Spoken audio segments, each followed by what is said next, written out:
कहते हैं वक्त सब कुछ सिखा देता है और यादें वो हमें जीना और सहना सिखा देती हैं। जिंदगी का सबसे बड़ा टीचर अगर कोई है तो वो वक्त है, और सबसे गहरा जख्म अगर कोई देता है तो वो यादें देती हैं।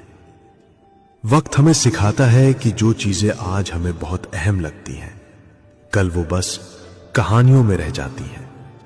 वक्त हमें दिखाता है कि जो लोग हमारे लिए दुनिया थे वो लोग किसी और दुनिया में चले जाते हैं और हम यहां रह जाते हैं सिर्फ उनकी यादों के सहारे। यादें अजीब होती हैं। कभी किसी मुस्कान से भरी तस्वीर को देखकर होठों पर हंसी आ जाती है और कभी वही तस्वीर आंखों से आंसू बहा देती है।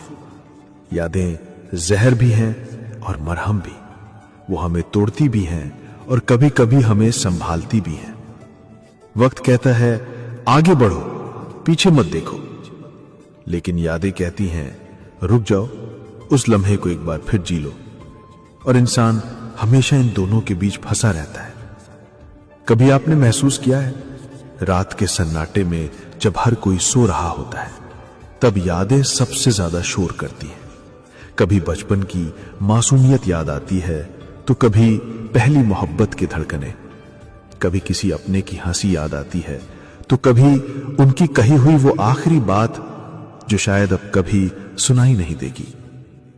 वक्त हमें आगे बढ़ने के लिए धक्का देता है और यादें हमें पीछे खींच लेती हैं। यही तो जिंदगी की सबसे बड़ी लड़ाई है, भूलना या याद रखना। लोग कहते हैं वक्त हर जख्म भर देता है, लेकिन सच तो यह है कि वक्त सिर्फ हमें उस दर्द के साथ जीना सिखा देता है। जख्म भरते नहीं, बस आदत पड़ जाती है उनके साथ जीने की। और यादें वो तो हमेशा ताजा रहती है, जैसे किसी ने दिल की दीवार पर पत्थर से कुछ लिख दिया हो।